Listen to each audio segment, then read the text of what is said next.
in 11.2, we're testing two independent means. And the parameter here is mu1 minus mu2. So again, it's the difference of two population means, which we don't know either one of them. So we estimate that with the variable x bar 1 minus x bar 2. So this is our variable. Okay? This thing is fixed. This thing depends on the two independent samples from groups 1 and 2. Okay? The hypotheses, okay, the hypotheses are going to be in all cases that HO says that the means are equal. Okay? And then in the alternative, you're going to have that either the means are not equal, or that the means, mean one is significantly smaller than the second, or mean one is significantly greater than the second. So not a lot of change there, but you are, do know that you're comparing those two groups. Okay? Everybody cool with that? Okay, and the symbol in the alternative is going to determine the type of test and the p-value, so be really careful to get that correct. Our assumptions are independent samples, both standard deviations unknown, and both x bars normally distributed. Okay, so those should be in your notes. So it turns out that if you've got a normally distributed variable and you subtract another normally distributed variable, that the whole thing ends up being a normally distributed variable. So again, we're working with that same old good old normal distribution. The test statistic for this test, and in your calculator, this is a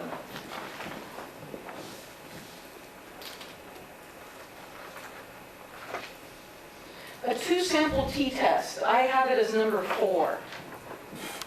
This is a two-sample t-test.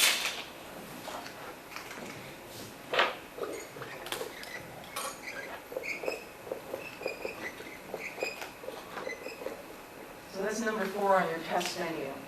So the test statistic is the variable, which is x bar 1 minus x bar 2, minus the true mean, which is mu1 minus mu2, which under HO, under the null hypothesis, that's just 0. Also a z-score. And the standard deviation is S1 squared over N1 plus S2 squared over N2. So you have sample standard deviations, sample sizes. Okay? The main thing to remember here, so again, we're going to do this on our calculator.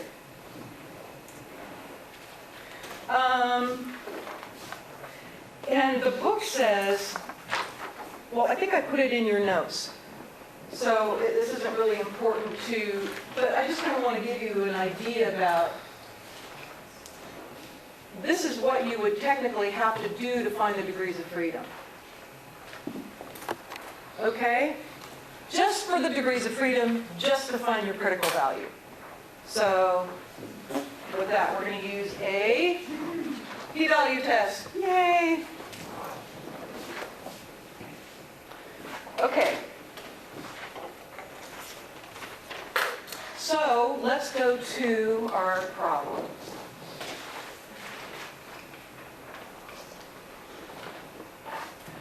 Okay, so again, this is page 529.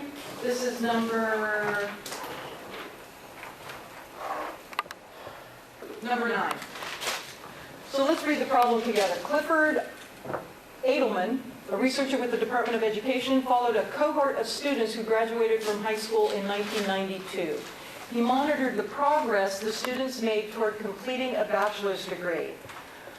one aspect of his research was to determine whether students who first attended community college took longer to obtain a bachelor's degree than those who immediately attended and remained at a four-year institution.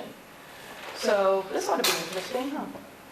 The data in the table summarizes the results of his study.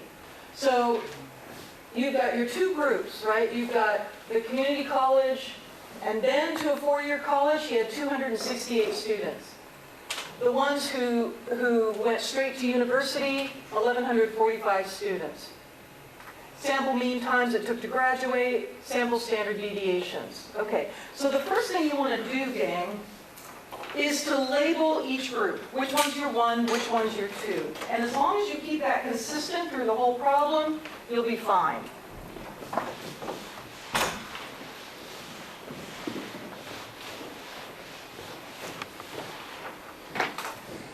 Okay, so we've got,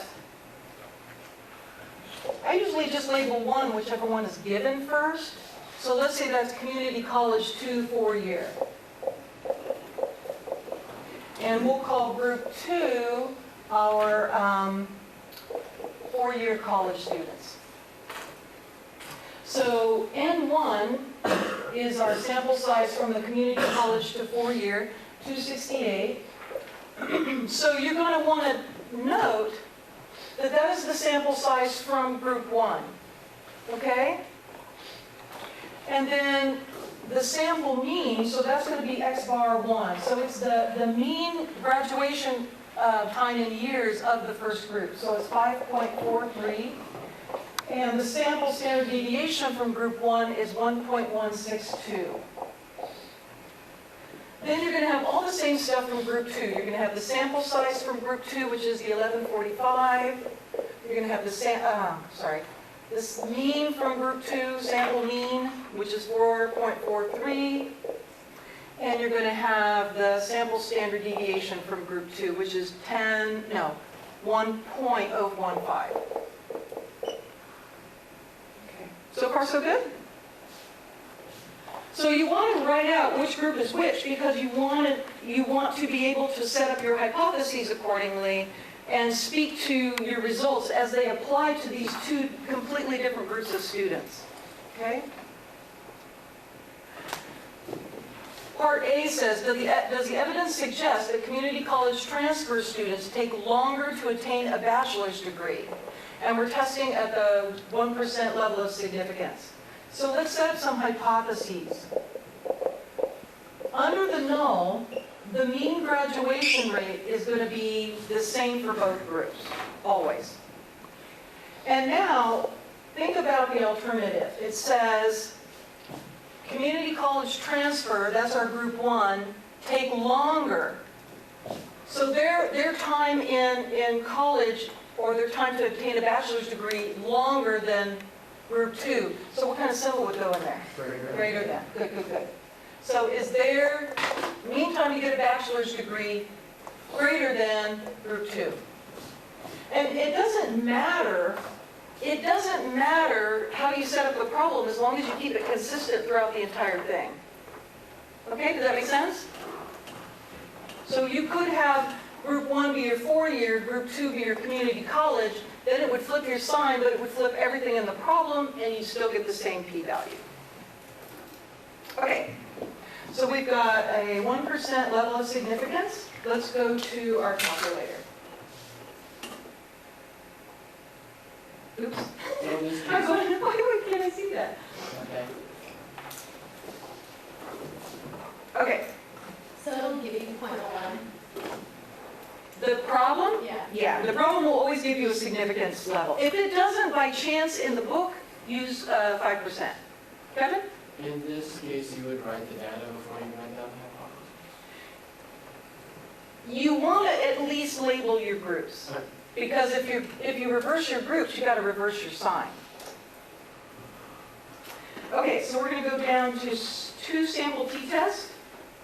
We've got stats, X bar 1, 5.43, sample standard deviation 1.162, sample size 268, X bar 2, 4.43. Sample standard deviation 2, 1.015. And then our sample size for the second group, 1145. So do you see that the X bar 1, S1, N1, so on and so forth? So you just follow, get all your sample statistics in there correspondingly. Then the next is going to be your symbol in the alternative. So we're going to go over here. We're looking, is mu1 not equal to mu2? Is mu1 less than mu2? Or is mu1 greater than mu2? Okay. Does that make sense? You guys okay with that? Okay. Let me know if you're not, Scott. For the wording of how they want, what they want me to find, like, what do they say? They were asking if the community college students took significantly longer to get their bachelor's degree, on average. Okay. So the next line, there's another process that is really similar to this one where you can claim equal sample standard deviations. But you have to do a previous test to test whether or not the standard deviations can be called equal. So in our book, they don't deal with that particular test. So under the pooled, you're just always going to keep it on no. We are not using the pooled process. That would take a preliminary hypothesis test before this one. And then down to calculate. Oh man, look at that test statistic. Gigantic, gigantic, gigantic, gigantic. What do you think of that p-value?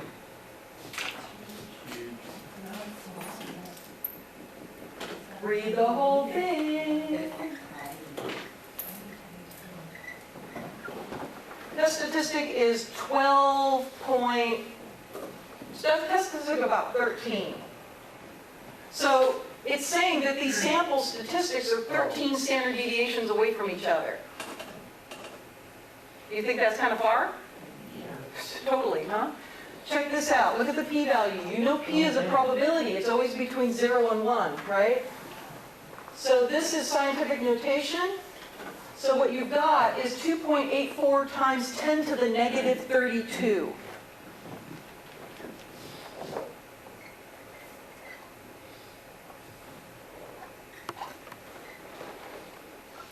Does anybody remember what scientific notation means? What do I do with that decimal? It goes that way. How many times? Is that a pretty small number? Yeah. Hecka small, huh? So what does that tell us about the difference?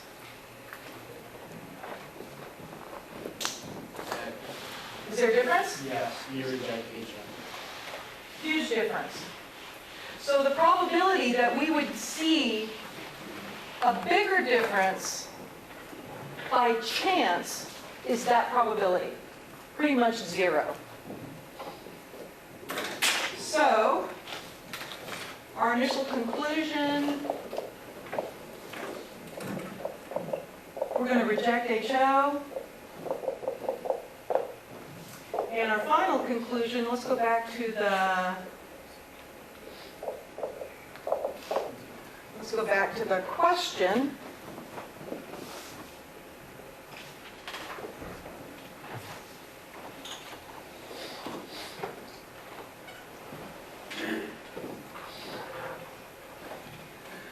Does the evidence suggest that community college transfer students take longer to attain a bachelor's degree? Yeah, that's what the sample evidence suggests.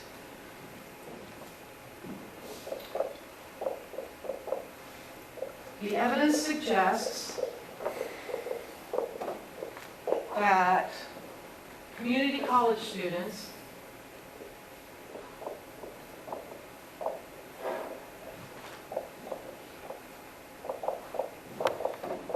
take longer to obtain a bachelor's degree.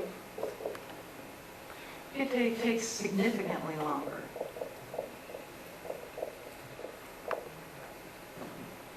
To obtain a bachelor's degree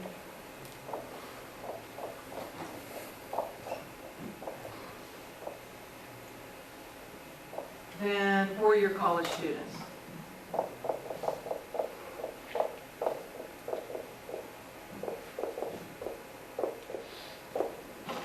So what?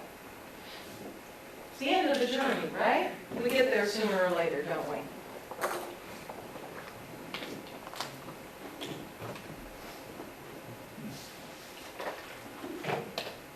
How do you guys feel about that? Ooh, now we get to construct a 95% confidence interval. You guys do that for me. So you're looking at the mean of community college, that's our mean 1, minus mu2. So what we're looking for in the confidence interval is that parameter mu1 minus mu2.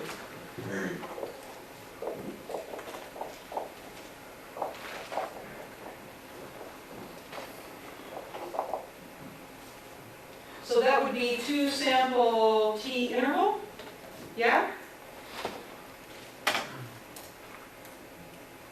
Yes or yes? Do you know what's on it? Should have all your, since you just did the hypothesis test, it should have all your data in there.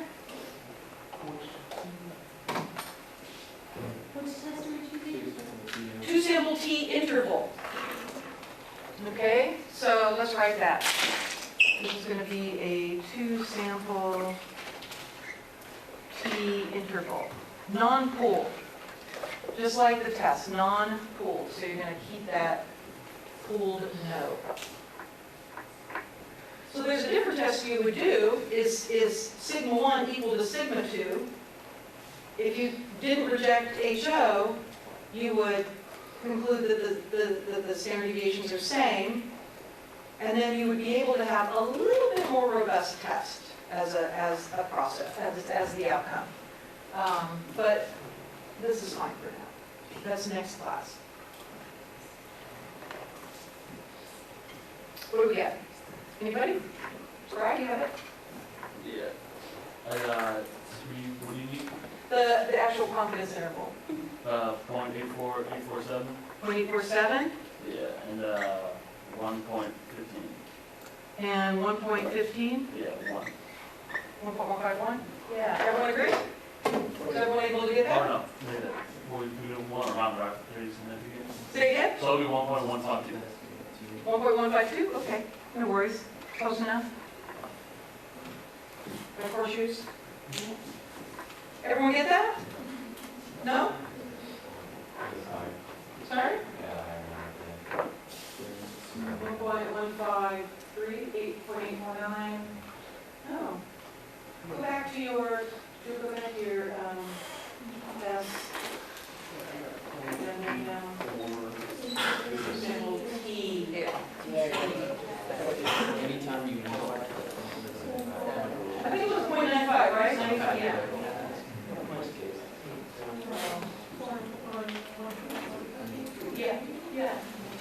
Yeah, close enough, yeah.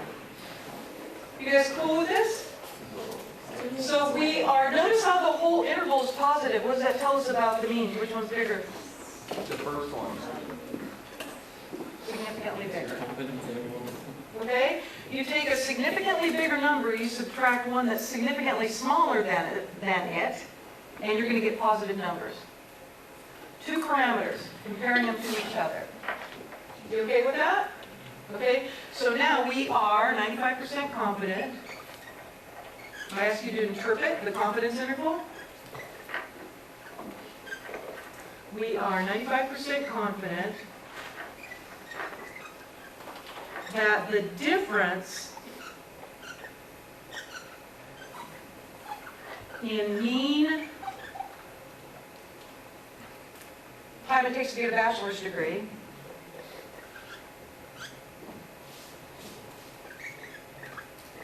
should we say earn a BA, BS, Bachelor's of Art, Bachelor of Science, between community college transfer students and 4-year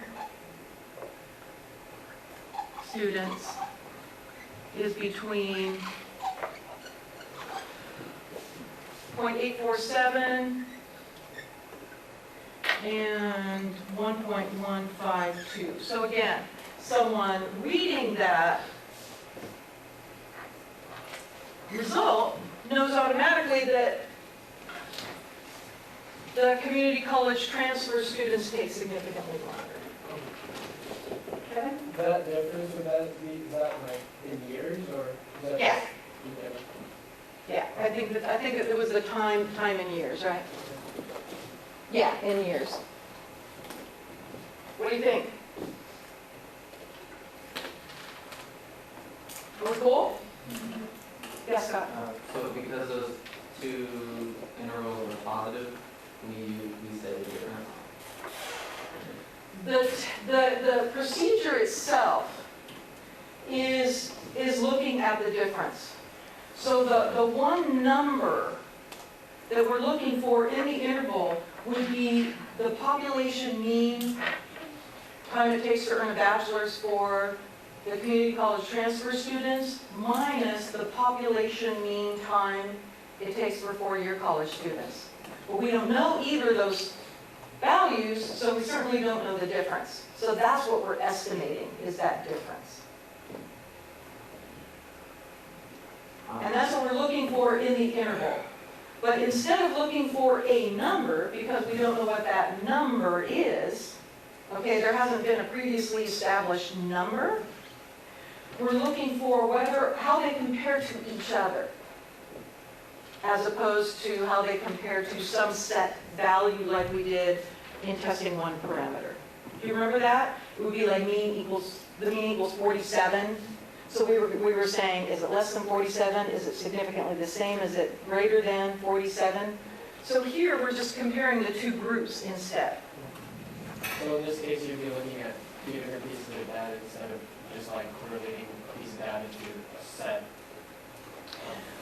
Yeah, so in 11.1, what we did was we found all those differences, and the difference was our data. Now we're finding the two sample means and comparing them. It's like an order of operations thing. So you would have like, here's your X data, here's your Y data, and here are your two independent groups. So you would have X1, X2, all the way down, and then you would find X bar of your first group. Okay?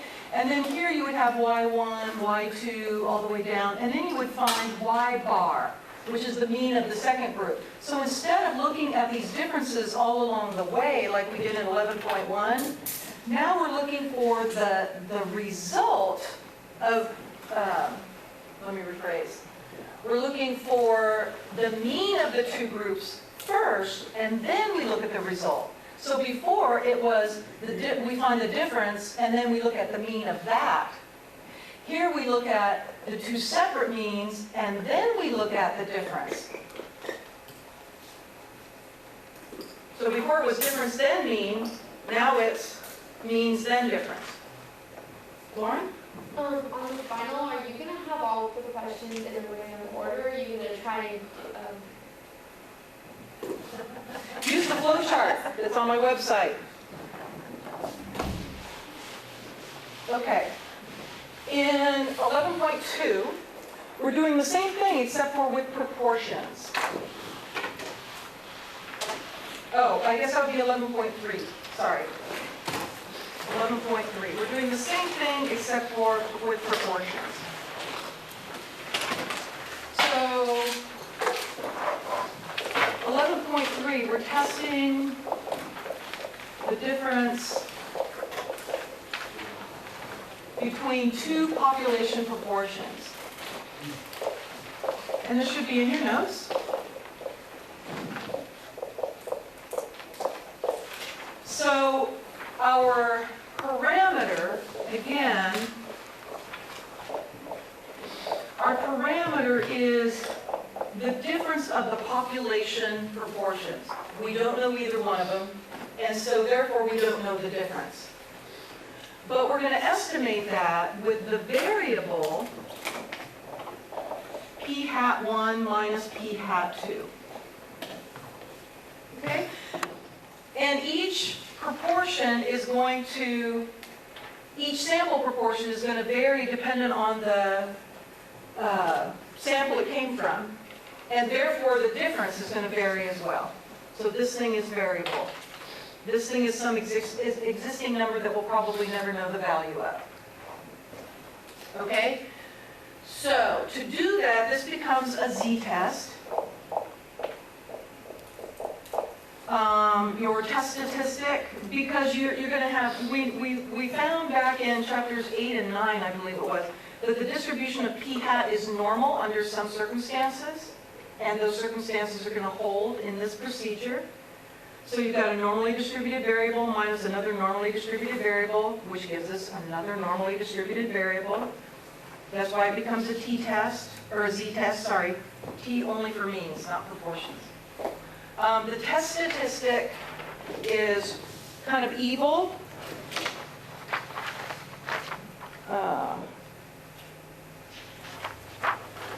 The test statistic is going to be given by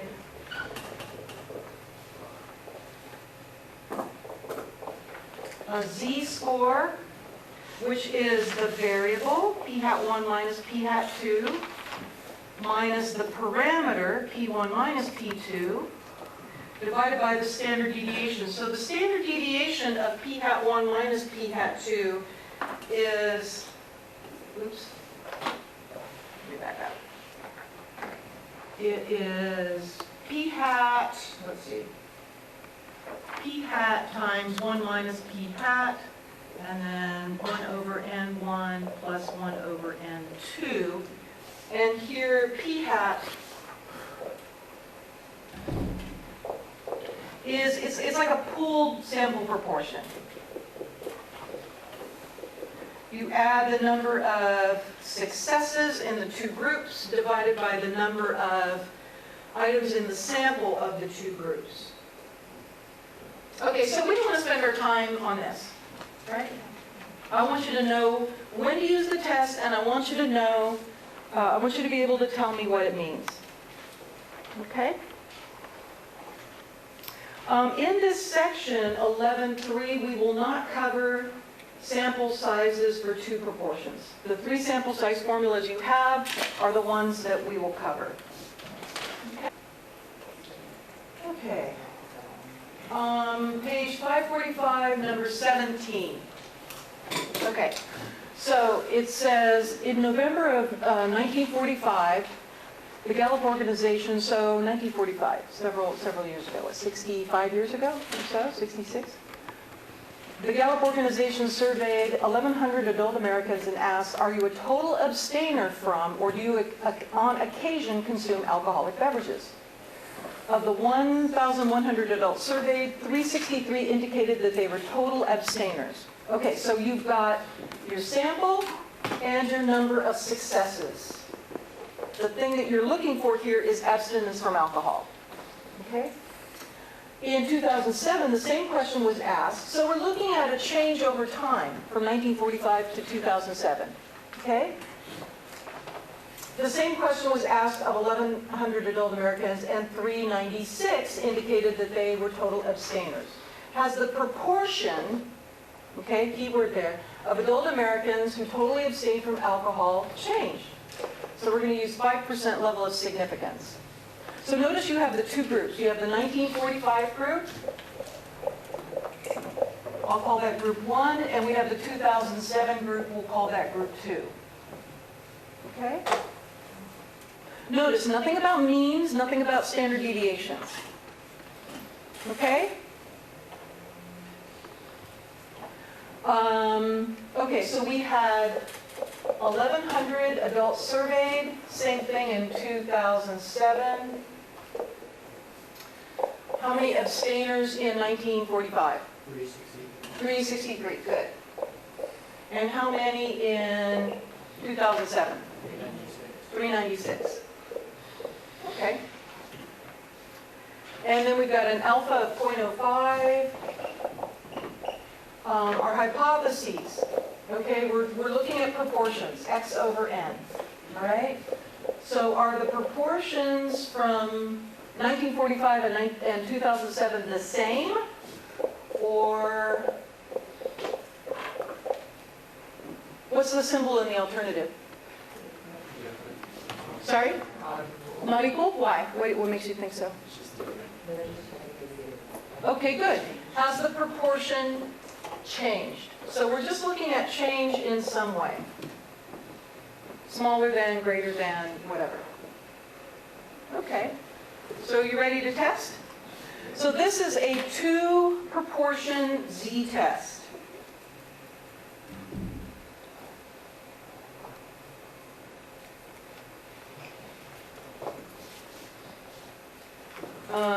Let's write that. I think it's called a 2 proportion z-test, is it? 2 proportion z-test. It's number 5. No, number 6. 2 proportion z-test.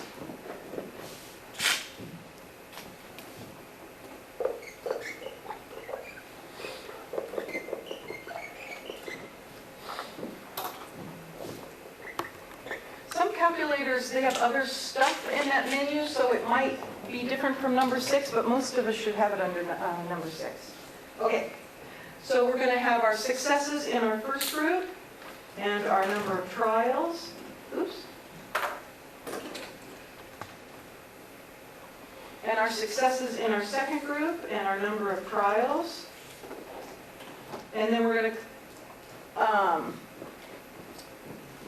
to choose the correct symbol in the alternative. So far so good, you guys? Okay. Sorry if I'm kind of making your head spin today. Mine is spinning too. And then let's go down to calculate. I think your biggest challenge is going to be figuring out what procedure to use. And that's where I recommend those mixed up sections. Even if you just go through and think about which procedure would I use and why.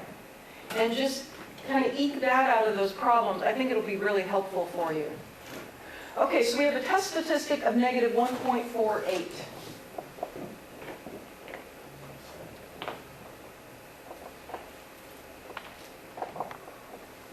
And we've got a p-value of 0.139. That's a big p-value, huh? What does a p-value bigger than alpha tell you? Do not reject. Good.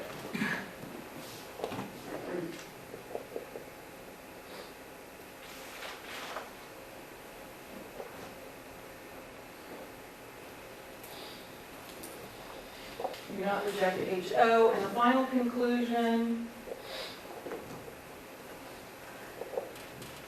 Okay, let's go back to our question.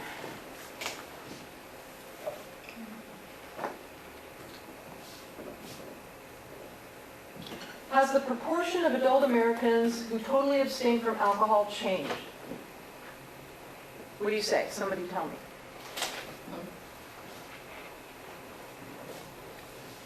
Go ahead, Chavez. Would you say yes,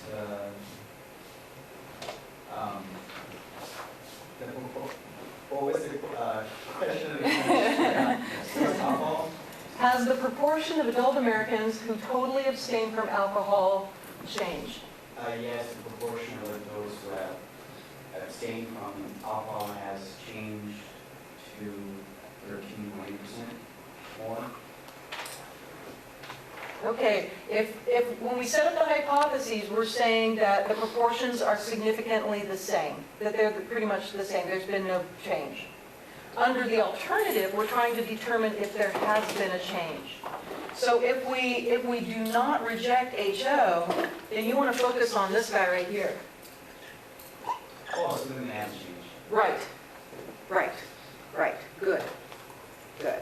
Okay, so it's telling us the p-value, it's telling us that there's only a 1.48 difference, 1.48 standard deviations difference between the two proportions, which isn't much, right? Not much. So the proportion of adult Americans who abstain from alcohol, so we'll say something about our sample data support.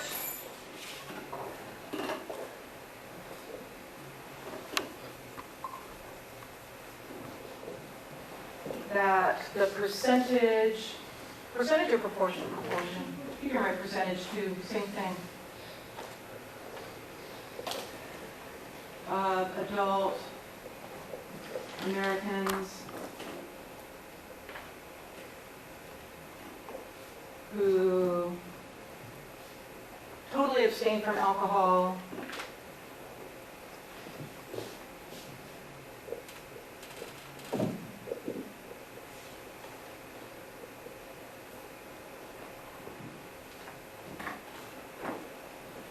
Has not changed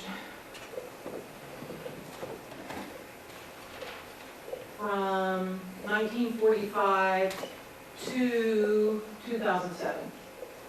Don't be afraid to write a sentence, okay? And go back and read your sentences, because sometimes I'm grading the finals and I'm going, and your sentences make absolutely no sense. It's just all this jumble. So be sure you go back over and read it and go, okay, does that make sense? Does that really say what I wanted to say? Okay, because if you put in, the thing that totally flip this around, all you have to do is put in our sample data don't support, and it would totally flip your whole conclusion. Okay, so be sure. In fact, you might want to go back after you say, okay, do not reject HO. What does that mean? That means that the proportions haven't changed. Okay. Reflect that in your final conclusion. Okay, you with me? Okay? All right. Sometimes you'll say one thing, and then your final conclusion will say something completely opposite. And I'm like, huh? So ANOVA is also called analysis of variance. So what you're doing is you're looking at the variation, the whole calculation of this, the test statistic, is a ratio of two variance calculations. One is the variance among the different samples, and the other is the variance between the samples. So if the variance between samples becomes larger than that, it becomes larger than the overall variation, then we know that it would cause us to reject HO and tell us that there's a significant difference in one of the groups. What the result does not tell us is where that occurs, or which group is the different one, or which two groups are the different ones, okay? There's some ANOVA problems in your lab, so you'll be able to practice ANOVA there. The calculator instructions for using ANOVA are in the actual classroom notes. Okay, they're not, I don't have an ANOVA handout in the calculator handouts. It's pretty straightforward though. Okay, the null hypothesis for ANOVA, let's say, no. It's the mu1 is the same as mu2, is the same as mu3, is the same as all the means up to the k mean. They're just saying however many means there are, they're all pretty much the same. And this is always.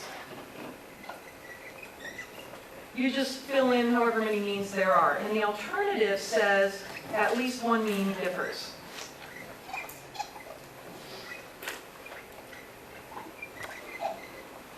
Yeah, so the deal with ANOVA doesn't tell you which mean differs though.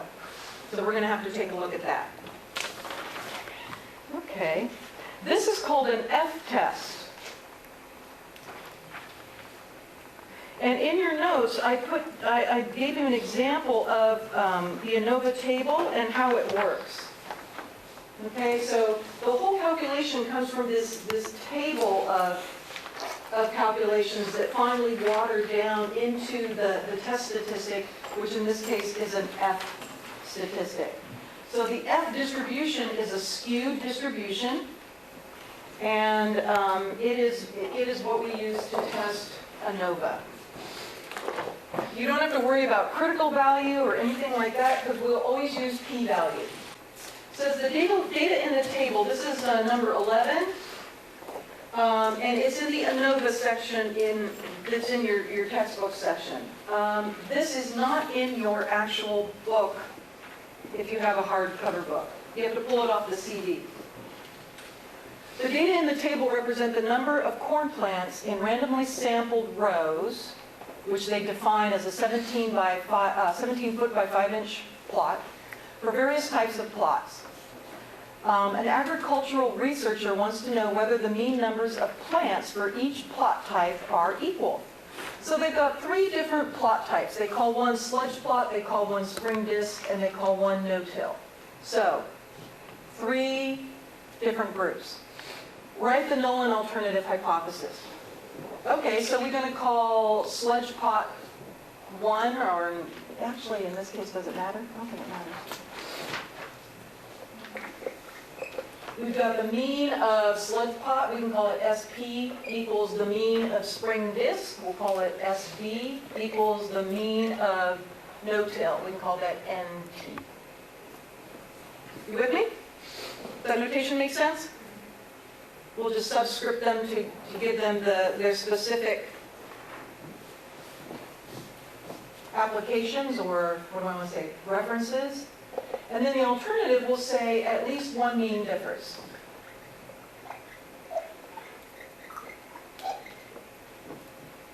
Okay, so now like 11.1, the ANOVA is always going to be run off of data. So go into your calculator and you want to put sludge pot, spring disc, and no-till in 3 different lists. Oops.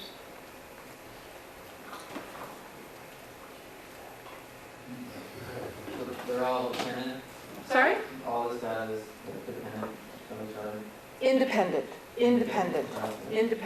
yeah. Is there any way you can magnify the screen, by chance? I have it as big as it'll go.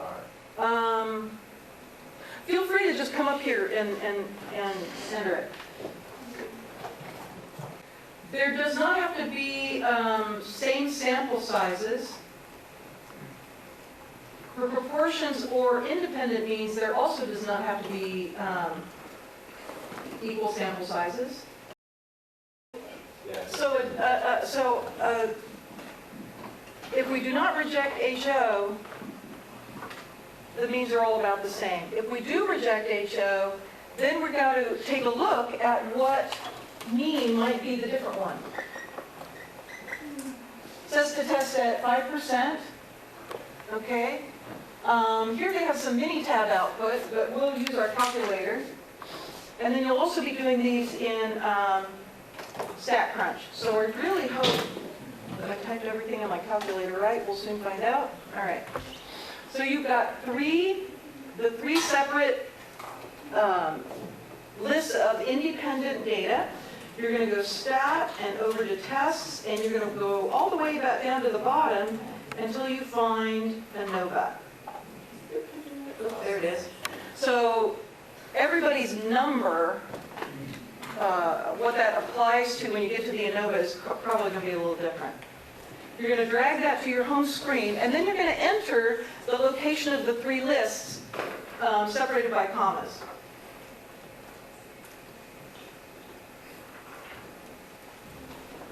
And that's it. Sweet, huh? Yeah, 'cause if you look through the ANOVA table, it's kind of brutal calculations. Okay, so now your test statistic, again, is going to be an F statistic. So it's 7.10. And it is always, again, the first line is your test statistic.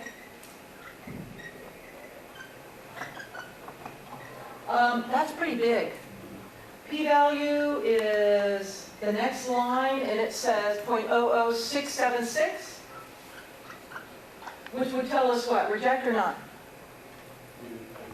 Reject. So we've got a different mean in there somewhere.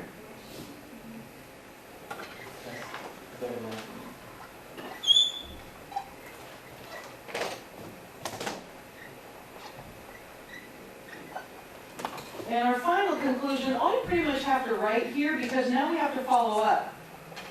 Your final conclusion is the sample data indicate that at least one mean is different.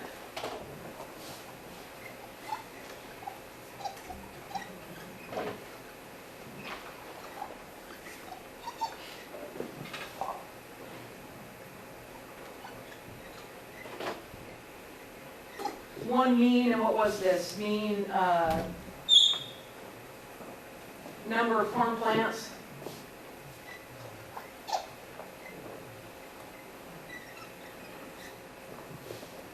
you can imagine, in agriculture, tons of statistics used to try to improve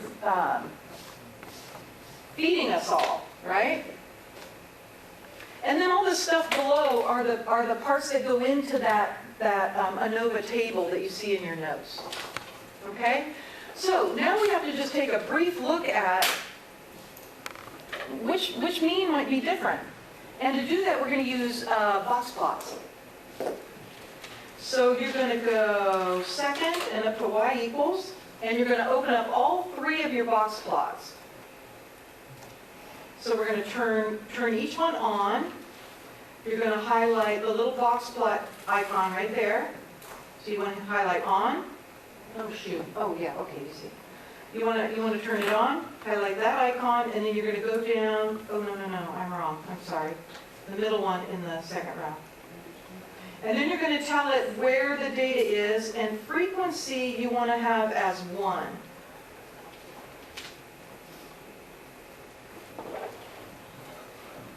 Then you're going to go over to plot 2. You're also going to turn that on. You can do that from the top row. You just highlight that plot and hit enter. Oh, goody, goody. Okay, you want that icon on, and you want to give it the location of your second group of data, frequency 1.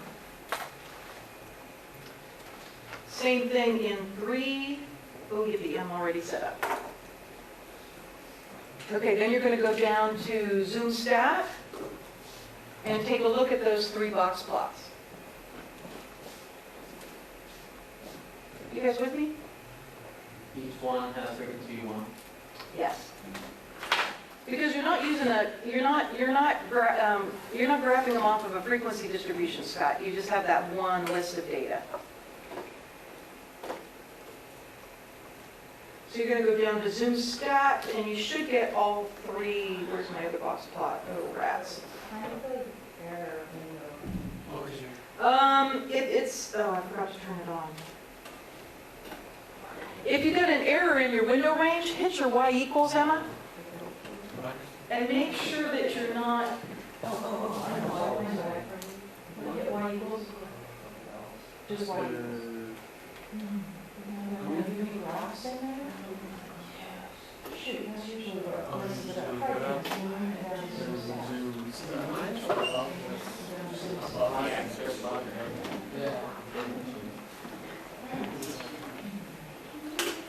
I'll figure that out after. Where do you go from? So you got your x-axis in there, but whatever, that's fine. So now you're looking at, okay, so that's the sludge pot, what they call it? Is that it? This is the spring disc, and this is the no-till. So which one looks like it has a significantly different?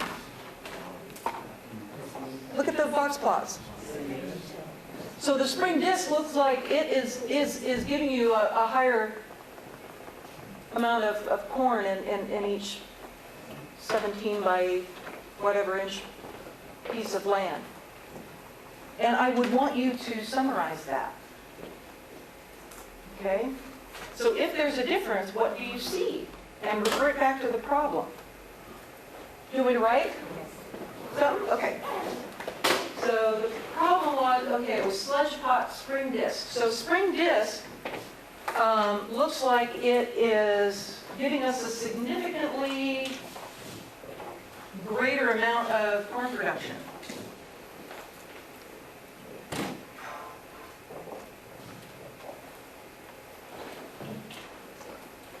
Spring disc method, whatever that, whatever they're doing there, appears to produce a significantly greater corn yield. Something like that. Because we've already determined that there's a difference, right? There's a significant difference. So that's just telling us about that difference. So that hypothesis test tells you that the difference is there or not, but again, it doesn't tell you where it is or what it is. Then you have to take that second step into the box. Okay, you guys good?